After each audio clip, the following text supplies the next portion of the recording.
It's not often I'm taller than the person before me, so tēnā koe. Kia ora tātou e te iwi. Haere mai ki tēnei whare a Aotearoa ara te kahu tōpuni o Tupuriri. Nō reira, ko te hono tēnei te whiria, kia tuia, kia mau, nau mai, haere mai. So ko waio. So who am I? Who stands here before you today? As was mentioned, I am Lisa Davis. Te tumu whakarai o Ngāti Whātua Ōrākei. I am actually a 10th generation descendant of Tupuriri.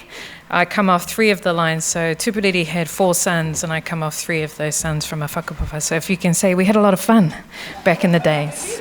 So tēnō hononga. So what am I going to do today? Let me just check the technology, eh?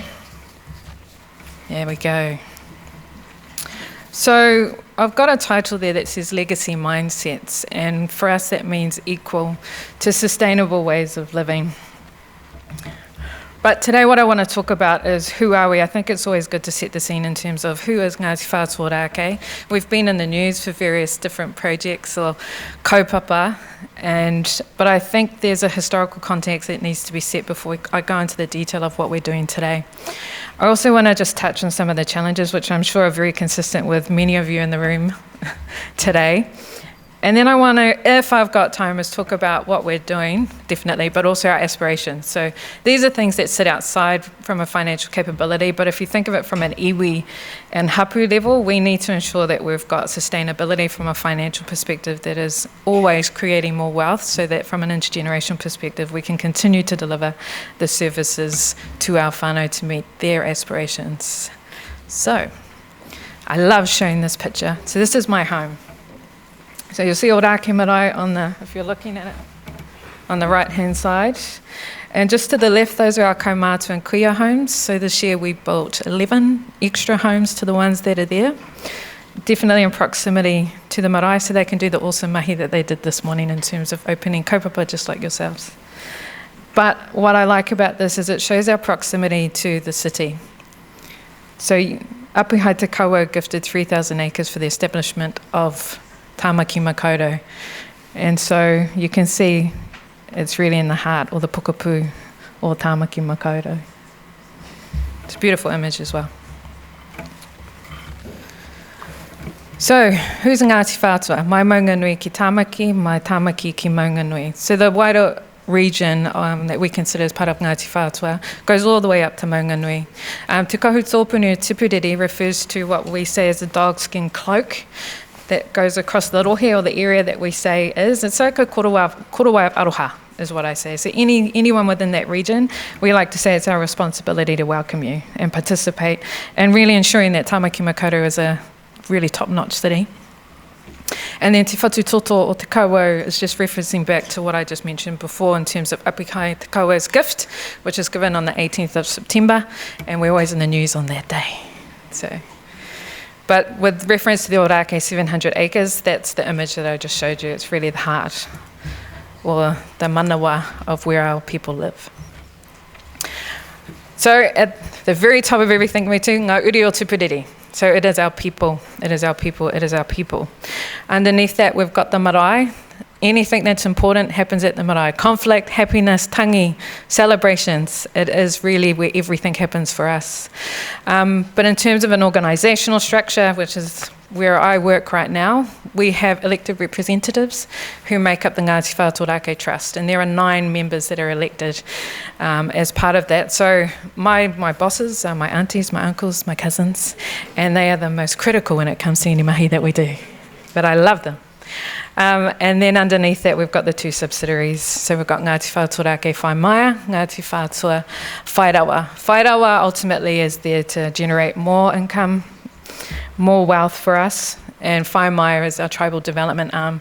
And Whaimaia funds the trust, who then distributes those finances to Whaimaia to ensure we can deliver the great services to our whānau. You probably can't read the little details, but it just gives you a little bit more around what each of those entities deliver. But I could talk about and give you a timeline of things, but I think a short video that I've got, which is about 3 minutes long, really says it better, and it's speaking from the heart and the voices of our tupuna. Hopefully this works. Are you able to push it on, please? Kia ora.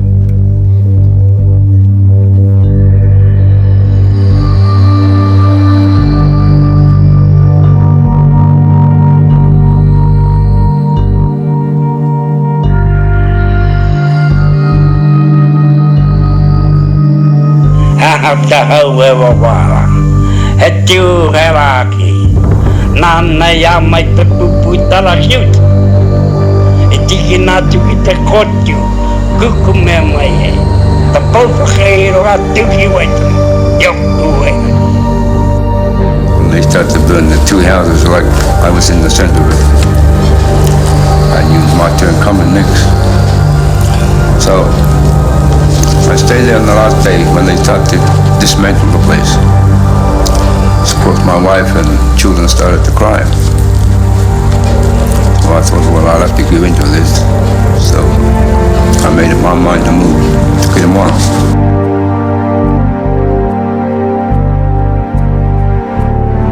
Stood up against the might of the Crown. And we're not big men, but let them come and try and evict us off here. We'll have so many people on Bastion Point. We want that flag to fly. We want this house to stand because this is the basis of our pleas. Give our land back. This is a peaceful resistance movement, and we will not resort to violence.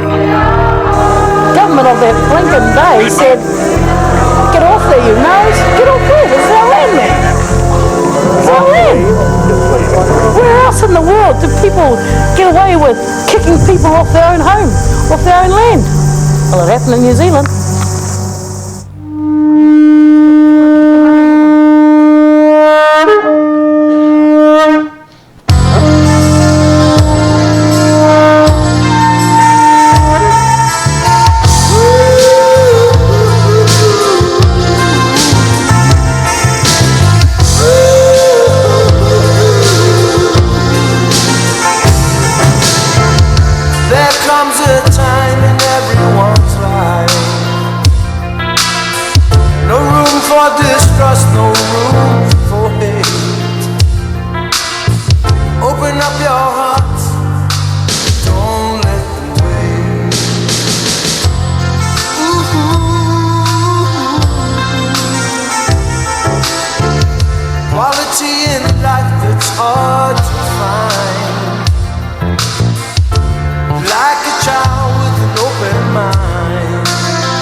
They say a picture does 1,000 words. I think they'll probably give you 1,000,000. Many of our kaumātua kuia in that video have actually passed. So I love, no matter how many times I watch it, I love seeing their faces because I stand here to try and advance what they started. So, ko ai mātou, and why do we exist? So this is our purpose or our vision. Kia rere arorangi ki te kahu pōkere. Ki ngā taumata tiki, to soar to the highest heights or to soar and fly to the highest heights. Ultimately, we exist to ensure that we can help our whānau meet them at their needs, but also advance them to wherever they want to be. So we have 7,181 tribal members. So we are quite tiny if you think of a comparison to Waikato Tainui or Ngaitahu. We are landowners in Ahika and Tamaki Makaurau. We have a $1.5 billion asset base. And to be fair, that was on the back of a handshake that our kaumātua about 4 trust boards ago made on a $40 million deal, and we had 40 cents probably in that bank. But that was on the promise that we wouldn't receive rentals on the leased land done at Te Toangaroa for 15 years. So they had the long foresight. And now that we're getting it, we've got that $1.5 billion asset base. So it means we can do more for our whānau. And as I mentioned before, the organisation is made up of the Trust Board, Whai Mai and Whai Rawa. Ooh, a moment, caller. Challenges. I'm pretty confident a lot of these challenges are what you deal with every day, but I'm coming from a Ngāti Whātua Ōrākei perspective. So when I mention up here historical context and particularly colonisation, it's real for us. The way that Māori think about money and saving has greatly changed due to the influences from outside. Our traditional community and whānau systems, particularly from colonisation, we've had to learn how to live in both worlds. And a lot of the systems that we have from a banking perspective or access to finances sits out of what was traditionally how we would do things in trade. Cultural misalignment. So financial education programs, it's probably not everyone in this room, but I have had feedback which some of them don't fully match the cultural practices and systems of our whānau. So we do need to do some work to better those programs and need to adjust them to appeal to our whānau. I do think some of it is also associated with whakamā. Access to capital and access to funding. Particularly Māori entrepreneurs often struggle to get funding they need. This is really worsened because fewer Māori own homes, which limits their ability to get business loans using any property as capital or as security. Tikanga, kawa, and the value systems that really set our tuapapa or our foundation. The Māori way, really, the way we live focuses on community. It puts whānau first. And I can never say this word, can someone help me out? Thank you. And shared values, rather than personal wealth, shapes how we make financial decisions sometimes, not always, but sometimes. And education is viewed in different ways in this area, particularly around money. And then there's whānau obligations. For me, whānau and Māori, they place the importance, again, going back to that word I can't say, and the responsibilities that whānau have, which can influence the decisions we have, which might mean that we might not buy into KiwiSaver sometimes. The other one is around relationship. Oh, man. Okay, I came back from leave for Monday. I'm going to give me some apologies. I came back from leave. I had 3 weeks in Disney World, so my words aren't really framing themselves quite well right now. So apologies. Relational wealth. So we value relationships more than material wealth, and often we prioritise those kind of connections over financial decisions that might be better for us personally. So, what does that mean? Well, for me, mō tātou, a tātou tamariki, me ngā reanga o Ōrākei nei. The reason I get up every morning is it's for us, it's for our children, it's for a generation we will never meet. So it's really important that we start thinking how we can break down those barriers and those challenges. And the ones that I've mentioned are just some. They're definitely not all. So what are we doing? We're focusing on supporting our whānau to shift into a legacy mindset. So what does that mean? And I think I just said it in that little quote. It's around really setting things up for generations we will never meet. While it's intrinsically part of who I am, I do think we've got to figure out what that means when we're using money as a tool. Because it's quite easy when you're talking about a korowai or talking about whenua, but when it comes to having to manage your own household and the budget from a day-to-day perspective, we need to give some more tools to our whānau to enable them to make those choices. But I do want to ask some questions in terms of more for my own curiosity. If you can just, with a show of hands, how many of you talk about money at the dinner table? Oh, yeah, cool. How many of you regularly have conversations with your children about money? Yeah. Anyone have a negative association with money? Awesome. This room is very different to others that I talk to about this. And I'm sure he's definitely, my own household is one of those, which I'm trying to change. So there's a lot of whakamā when it comes to talking about money in our Māori communities, and particularly our whānau as well. What I do want to mention, because I think this is important in terms of setting, what's the strategy for Ngāti Whātua Ōrākei? How are we supporting whānau to do that? So we're looking at a scaffold system, so to speak, or a framework. Because in our minds, if you can't get the basics right, which is a food in a house or a whare, how can you start thinking about utilising your pūtea to really make those executive decisions that are going to advance you and create that intergenerational wealth that we've been talking about? So the first kaupapa I actually want to talk to is what we're doing around creating access to home ownership. And you've probably heard in the media on Radio New Zealand. We've partnered with BNZ because they've promoted it quite a bit. So I want to talk particularly around Hawaii Street. But first, what I just wanted to touch on briefly is the common barriers that we're hearing from whānau when it gets to getting into buying a whare. I'm not going to go into too much of this. I'm pretty sure this room knows what these are about. So I'm going to get into the real nitty-gritty stuff, which is the kaupapa. So Hawaii Street, whānau housing. That's my younger brother, and that's his wife, Kitty, and beautiful niece, Hene Maya. This is his first home that he will be buying. So we're very, very proud of that. Yeah. That was their first visit, breaking the ground. What I wanted to mention, though, is the roles and contributions. So the sale of homes for hapu members and how we've helped finance or broker it with the banks in particular, but I did want to note what we are contributing. So the first one there, we've got land, $14 million. So we had to purchase that whenua from Kainga Ora for $14 million. Our settlement in 2011 was $18 million. So I think I'll just let that sit there.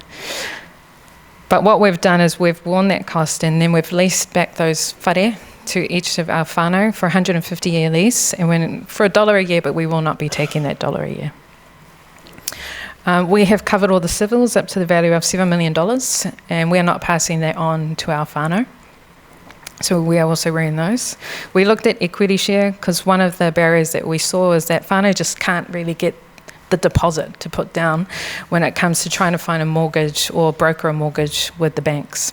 So we've also got some support from MHUD to support us with also some partial funding to support us, enabling up to 25% if they need it. And I can tell you, out of the 24 homes that we have, 23 have needed it. And then it's taken at least 3 years for us to get to a point where we can actually make this work.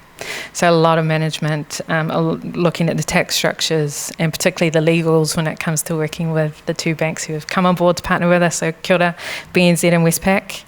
And then I do want to shout out, because this has also been really great in terms of supporting whānau to get into homes, is a little bit of a grant so that we can cover any legal costs that whānau need to have when you're going through that process of buying a home. So it's been at no cost to them. But this has really only worked because we have the balance sheet to underwrite the mortgages should whānau not be able to continue. So that's we're working with particularly BNZ at the moment to go, how do we scale this up? Because this needs to be enabled across Aotearoa. And there's a couple of levers we can do, but there also needs some legislative change and looking at some of those barriers that at a bigger scale really do need to change to make this happen for more. But I do want to touch on for whānau being able to get a mortgage with the bank, because what it means is they can pull on the equity. So we have kāinga tuatahi, and we've had to wear those mortgages. So it's sitting on our balance sheet, which means we can't use that putia for anything else. By partnering with the banks, it means now that whānau also have more say over what happens when they build their equity, because the current structure we have for kāinga tuatahi, you can't do that. You're locked in, that's it. But you get a really good interest rate. That's probably the only really benefit from it. But it also, like I said, it alleviates us to use the money in other spaces and do more for the wider 7,000 hapu as well. So I'm going to show you these cool houses. So this is Kāinga Tuarua, or Hawaii Street.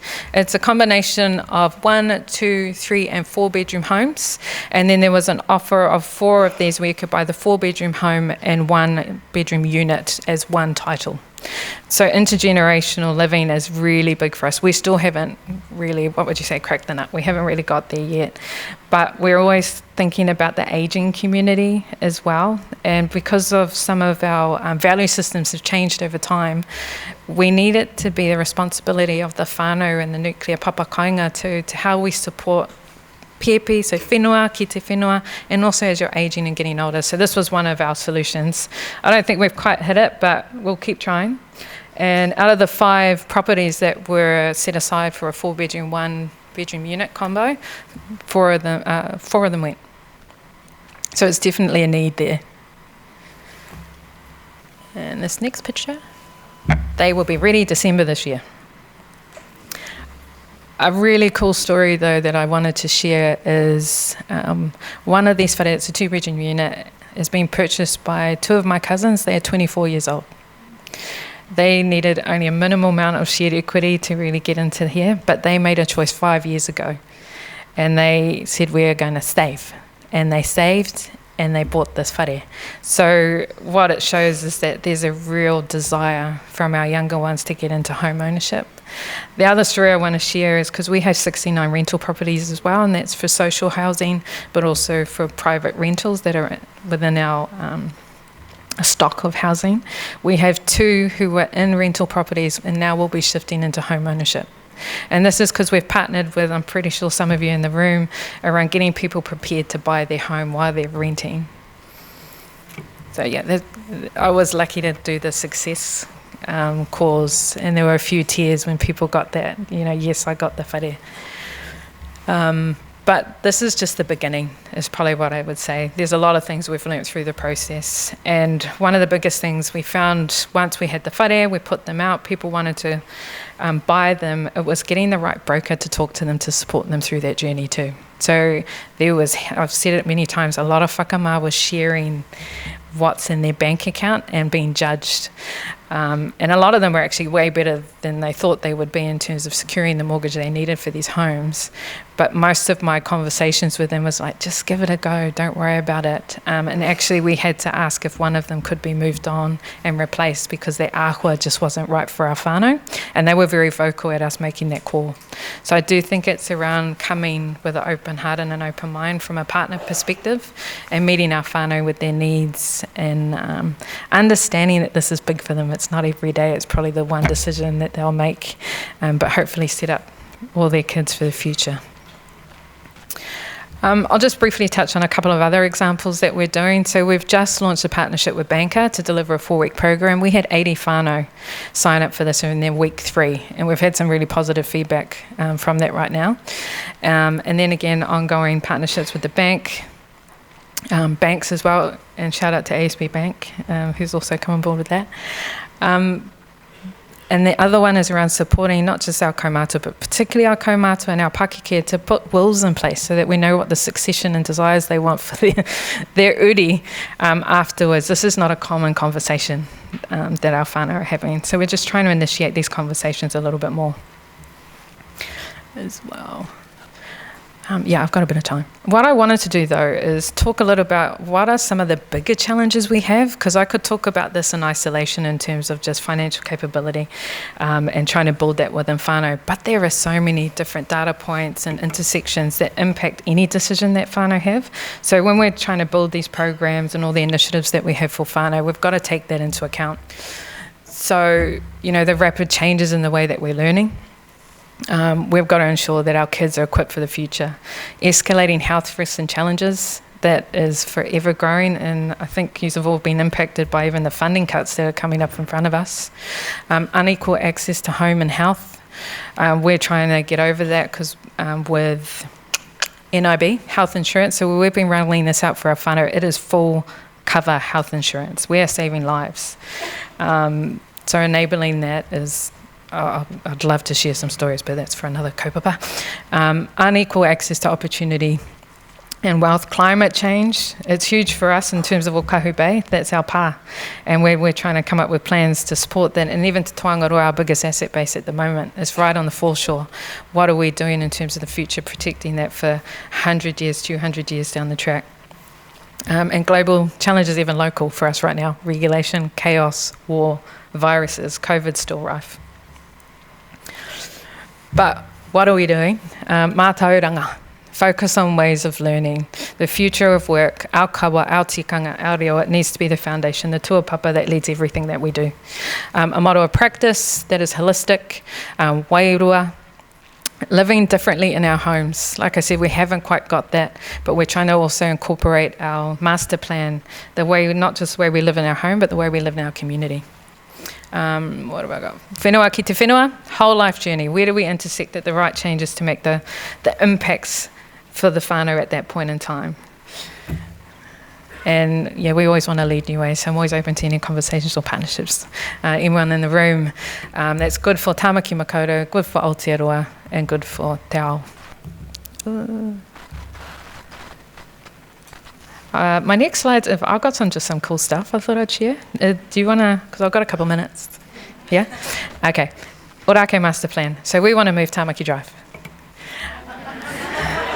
Yeah, right? Why not? That's our pā. So Ōkahu Bay, if the video at the beginning, our homes were burnt down. We want to create access back to our moana. So wherever I can, I'm pushing this. So if you see something come out, support it. Houses. So we don't have a lot of whenua. So we're going to start looking at how do we move up and start living on top of each other. So it's been really interesting to have a kōrero with our whānau and what would it mean from a tikanga perspective to live on top of each other, knowing that our hinengaros are really tapu space. Or do we have the toilets in a particular space because you don't want the toilet over the kai because kai is noa. So it's been great to have the different kind of conversations that include the cultural element to how we live. Water has been a massive one, and our kaumātua kuia who are out every morning, water, being able to come back and noa themselves, because it's taumaha, it can be heavy at times to have to hold the responsibility of those spaces, because you're connecting to a different realm a lot of the times. But yeah, it's just a cool picture. And then this is the connection, so between Kupe Street and Pourewa. So Pourewa is where we have our mara. If you want to volunteer, check out Pourewa and come plant some trees on our whenua. But we want to create that pathway straight down to Ōrākei Marae all the way up to Pourewa.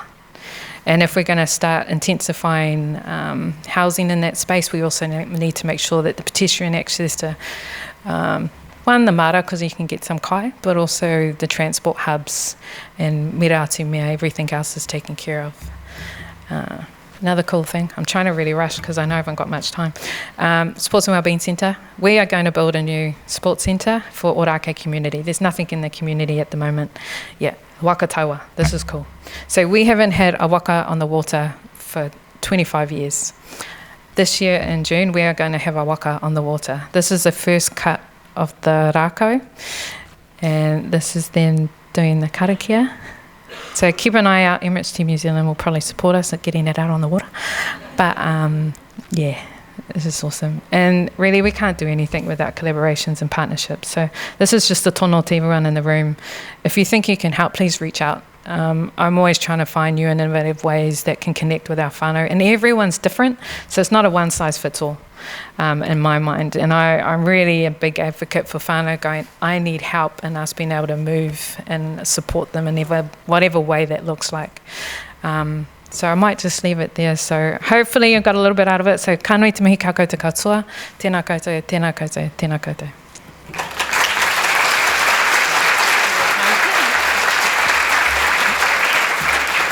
Ngā mihi ki a koe. Let's take a couple of questions. One of the questions, we've been kind of talking about this a lot today, the whakamā over being able to talk about money. What are some tools, some approaches that work for you?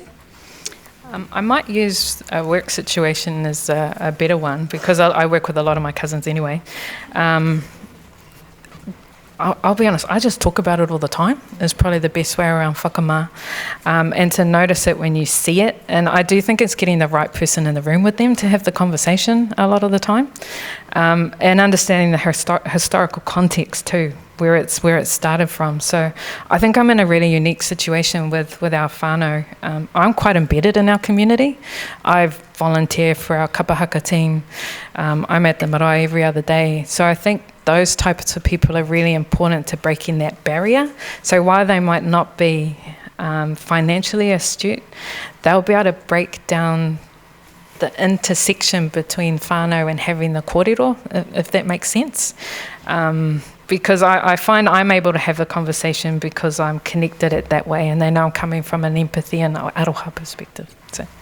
Yeah, just normalising it, just making it a thing that gets talked about. Yeah, I mean, it's like working from home kind of stuff. You know, we never thought that was something we could do.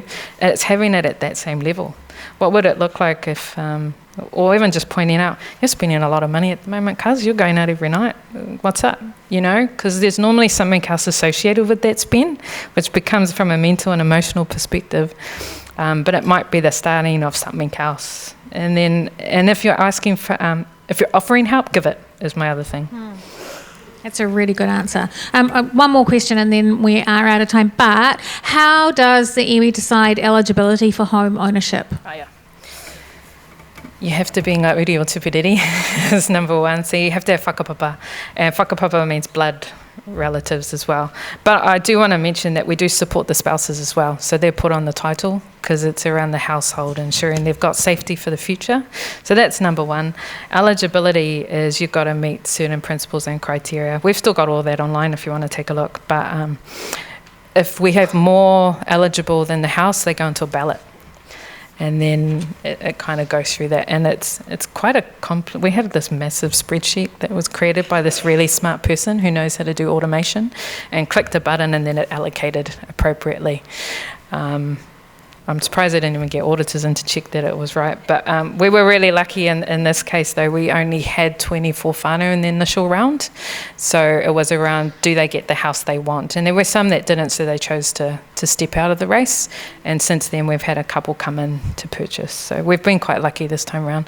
But I do want to say, while they say they're affordable from a government perspective, they're still pricey. So the 4-bedroom plus 1 unit is $1.1 million still. Yeah. So, yeah, it's in an Ōrākei perspective, yes, it's cheaper, but from an affordability perspective, we're still struggling with how to make that work, which means the Trust Board and in my role, put pressure on Whātua to ensure that we're continuously bringing that cost down. But we did cap it, so once they were in, that was it. It was going to be no shift. Yeah, brilliantly. So it's really exciting. And let's move that road. What can we do? Yes, please. Yeah, fantastic. Huge round of applause for Lisa Davies. Thank you, Lisa. So great.